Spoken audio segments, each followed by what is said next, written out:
Wait a minute! Don't leave me here! I screamed. My husband, in response, simply said, "Come back when your leg is healed." With that, he abandoned me in the mountain wilderness. Wait! Don't leave me here!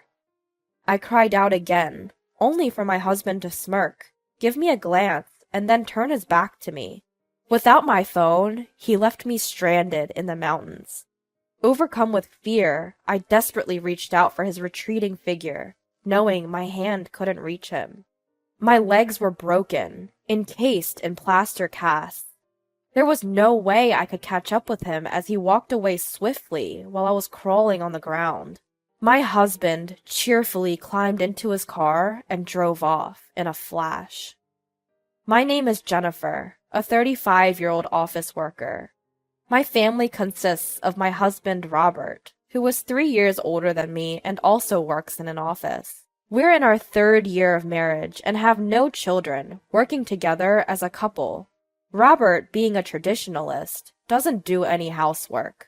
Not only does he not help me with chores, but he also tends to say things like, "Hey, pass me the remote. Could you make me a cup of tea? I can't find that. Bring it here." Even when the items are right in front of him. Initially, I was also working, and I told him a few times, "Hey, I work too, help me out a bit." But he just responded, "I'm the one bringing in more money. It's only natural for you to do it." When I asked him again to help, he started to respond with, "Stop nagging me," and would slam down the newspaper or a cup just to make a point. Eventually, he started to ignore my morning greetings and wouldn't even respond when I tried to engage him, so I gave up. Since then, I've been doing all the household chores by myself. I must admit, there are times when I'm exhausted from work and I wish he would help me. But I figured it's better to put up with it than to be subjected to complaints or be ignored. One day, I was on my way to work. I saw a child about to fall down the stairs at the train station. Without a second thought, I darted out in front of him, shouting, "Watch out!" and shielded the child from the fall. However, I couldn't stop myself and ended up tumbling down the stairs while holding the child. The scenery whirled around me, and I felt intense pain in my arms and back. While falling, I heard a dull snapping sound, followed by a pain so severe it was incomparable to anything I had experienced before. When I finally came to a stop, I checked the child in my arms, who seemed to be so stunned that he had forgotten to cry. Relieved that he was not seriously injured, I tried to stand up, but ended up collapsing due to the intense pain in my legs. I asked the station staff, who had come running over, to call an ambulance, and I was transported to the hospital. As expected, the result was that I had broken my leg. Upon reaching the hospital, I called Robert and explained the situation, asking him to come to the hospital. "I'm sorry for making you come. It might be a little dramatic, but I ended up having to get a cast." "Don't worry about it. Let's get you home first. Don't worry about anything here." Robert seemed genuinely worried.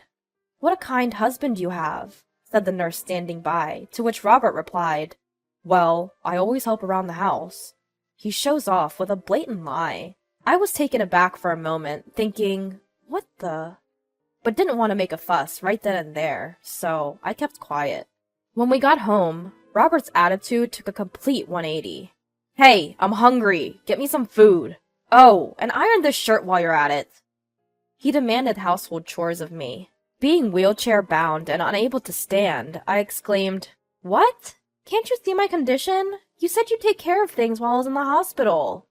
Stunned by my words, he retorted, "I only said that because you were in the hospital. Get it done, would you? You couldn't have possibly protected the kid. You're too clumsy. You can't move that quickly." It appeared that Robert didn't trust what I was saying. "That's not true. Why would you say something so cruel?" "Doesn't really matter, does it? Are you taking time off work? What about your salary?" Robert seemed more concerned about the money than my well-being. I had been told that I would receive some sort of compensation from my job for the time I was off, but it would be less than my usual salary. "You can't do household chores or bring in a salary. You're really useless," he criticized. As I was too stunned to respond, Robert plunked down on the sofa and grumbled loudly. Why on earth did I marry such a woman? Why would you say something like that? It's not like I wanted to be in this condition. Enough with your yammering. If you have the energy to whine so much, start taking care of things around the house. You're capable of doing that, aren't you? Without even making eye contact, Robert yelled at me. I felt a sense of darkness overcoming me and blurted out, "That's enough. If you're going to be like that, I'm going back to my parents' house." Robert seemed more than ready for this. "All right then, I'll drive you there," he chirped as he went to grab the car keys. I packed only the bare essentials in a bag, using my crutches to get around. Robert didn't even bother to help me into the car with my crutches, instead complaining, "Hey, what's the holdup? Get in already!" He carelessly tossed my bag into the car, clearly irritated. My parents' home was a 2-hour drive across the mountains from where we lived. I felt a bit suspicious that Robert was willing to drive me all the way there, but I had no choice but to rely on him at the moment. Robert remained irritated, clicking his tongue every time we hit a red light. I figured I could just think about what to do next after I got to my parents' home. While lost in these thoughts, the car gradually left the city behind and started entering the mountainous area. Before long, there were only a few streetlights and hardly any houses around us, with nothing but the straight road stretching ahead. Robert's irritated demeanor didn't change, and all I could think about was getting to my parents' home as soon as possible. Suddenly, the car came to a stop. "Wait, what's wrong? Did we run out of gas?" Surprised, I turned to ask Robert, only to be yelled at. "Get out of the car here!" "Huh? Here? Why? I can't be stranded out here." "Shut up! Don't come back until you're walking again." Never in my wildest dreams did I imagine this scenario.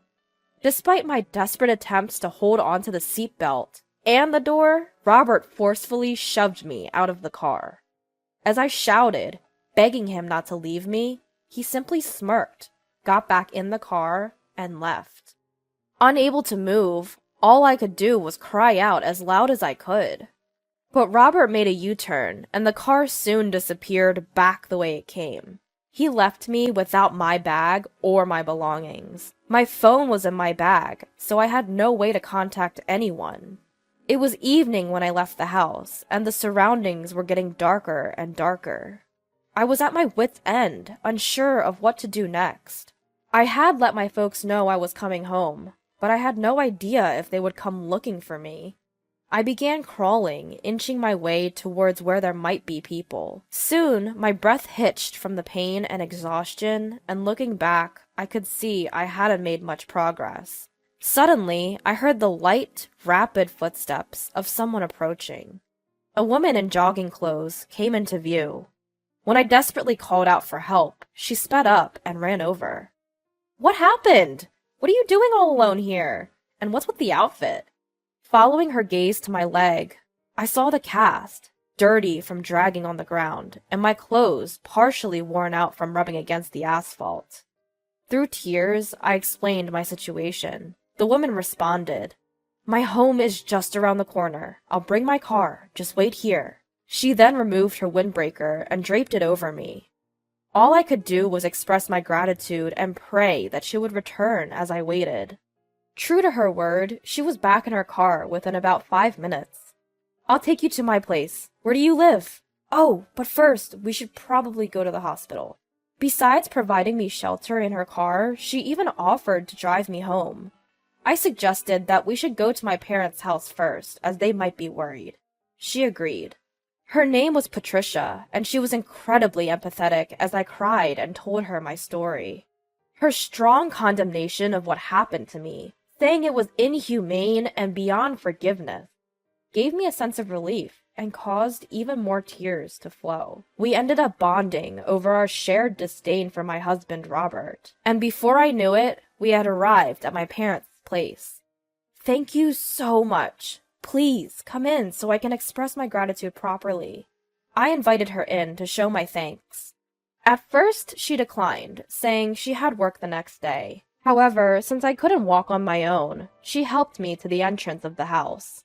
My mother, who had come out to greet us, repeatedly thanked Patricia, eventually persuading her to come inside. Once inside, my parents and I thanked Patricia profusely. I then explained to my parents why I had returned and how Patricia had helped me. "What a jerk! You should divorce him right away. Anyways, you can stay here until your leg is healed." My father was angry and suggested divorce. "You should get some rest first." My mother, also worried, suggested. But I had something I needed to do. "I'll call Robert." I decided to use the home phone to contact Robert. My parents were standing by my side. "You're home already? Come back as soon as you're healed. Who do you think will take care of the house without you?" Robert showed no signs of remorse. Because I had put the call on speakerphone, my parents could hear everything. Upon hearing Robert's words, they were furious. "What the hell is he saying? He's got a lot of nerve." My father was yelling into the phone, his voice loud and full of fury. My mother, too, wearing a stern expression. Even though his words must have reached the other end of the line, Robert was ignoring him, repeating demands that I should get back to housework once healed. "Impossible. I can't be with you anymore. Let's get a divorce." Robert heaved a deep sigh, saying, "Why does it have to come to this?" As if it was all my fault. I let out an equally weary sigh, quickly hung up the phone. Behind me, my parents were seething at Robert's audacious attitude, and it took quite some time to calm them down. The following day, our house phone was ringing persistently. It wasn't the type to display who was calling, but I had a hunch it was probably Robert. I kept ignoring it, but the calls just wouldn't stop. It occurred to me that maybe it really could be someone else, since it was during Robert's work hours. And when I picked up, Robert's frantic voice pierced through the phone. "Finally! Hey, why did you ignore me?" "Never mind that. Help me out. I'm about to get fired." Robert didn't even check if it was me who picked up, and just started complaining about his imminent firing. "Oh, really? And what do you want me to do about it? Your job is none of my business." His pleading voice came through the phone, but I just ignored it and put the receiver down. If he's getting fired, serves him right, I thought. Turns out Patricia was Robert's mistress. As she heard my story in the car, she began to suspect that Robert was eerily similar to her boyfriend. And when I phoned Robert about the divorce, Patricia was certain upon hearing his voice. When she asked for a picture and I showed her, she broke down, collapsing onto her knees. I, too, was in the dark about Robert's infidelity. I was completely put at ease by Robert, who had no business trips, no working on his days off. I was furious for being neglected and cheated on. But Patricia's rage far surpassed my expectations. According to Patricia, she had met Robert at her workplace. Her workplace was a subsidiary of Robert's company. She was working part-time there when she encountered Robert, who was visiting on business. Robert began to visit her and wanted to establish a personal relationship. After hearing from colleagues that Robert was divorced, he himself also explained to her about his divorce history. Patricia, drawn by his seemingly sincere character, started dating him under the premise of future marriage as suggested by Robert. But his true nature was a man who not only lied about being married, but abandoned his injured wife in the wilderness. Patricia, enraged at herself for being fooled by such a man, wore a chillingly scary smile. Her revenge probably led to Robert's dismissal. After I hung up on Robert, Patricia called me. "He's in a real mess. My uncle got furious about this and fired him." The uncle Patricia was referring to was the president of Robert's company. It turns out the president and Patricia are uncle and niece. Patricia, who has health issues and finds it difficult to work long hours, started working part-time at her uncle's subsidiary, which is close to her home. She told me she was jogging in the mountains that day as a way to build strength and save money she would have spent on gym memberships. Apparently, the CEO doesn't have any children of his own, and seems to have doted heavily on his niece, Patricia. Patricia, however, didn't want it known that she had such a connection, as they worked in different places and had different surnames, and thus she never mentioned it to Robert. That's probably why he didn't know. But be careful, she warned. According to my uncle, Robert was saying a lot of inappropriate things. I suspect he'll be heading to your place again. Just as Patricia had said over the phone, Robert showed up at my parents' house that night. Perhaps because he got no response to his calls. He knocked loudly on the front door, screaming at the top of his lungs. "You got me fired from my job! You come too! Explain everything to the boss and apologize!" According to Robert, he was fired because I supposedly instigated Patricia. He seemed to think that the boss misunderstood because I exaggeratedly told Patricia about his affair after I found out. It occurred to me then, this is what Patricia meant by inappropriate. But my father had already opened the front door. "Misunderstanding my foot? How dare you ask my daughter to apologize after you cheated on her? You got what you deserved. Now get out of here!" My father shoved Robert out of the doorway, took a glance at him groveling and begging for forgiveness, and slammed the door shut, locking it. Yet, we could still hear him causing a ruckus outside, so I spoke to Robert through the intercom.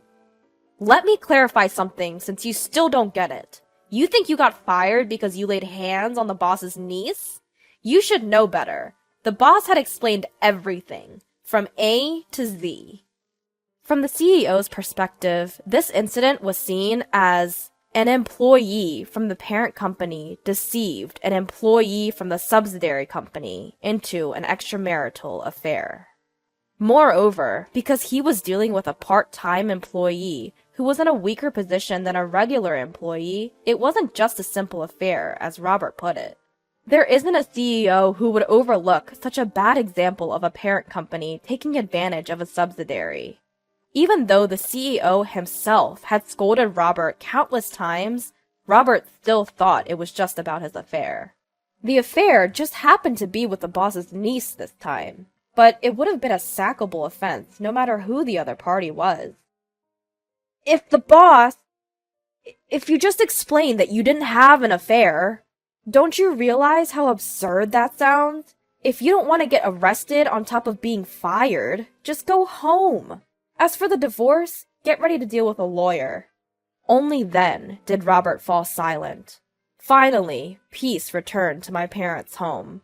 After that, I hired a lawyer and divorced him. Furthermore, after consulting with Patricia, the two of us decided to sue Robert for damages. I sued Robert for the pain and suffering of being cheated on, and Patricia sued him for the pain and suffering of being deceived into a relationship under the pretense that he was single. Robert, who was fired for disciplinary reasons and therefore had no severance pay, turned to his parents for help. But as soon as I decided to get a divorce due to this incident, I had already called Robert's parents. Upon learning this, Robert's parents were furious and refused to lend him any money. However, since he couldn't afford to pay the damages without their help, they decided to make him work at a company they knew.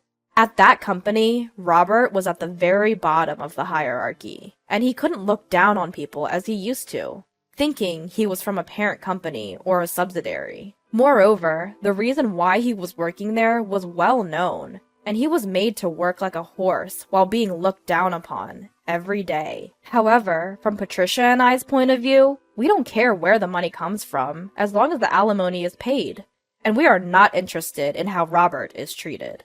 After that, my fracture healed, and I got along well with Patricia as friends. The combined damages from the two of us amounted to a decent sum, so we were planning to go on a trip next time.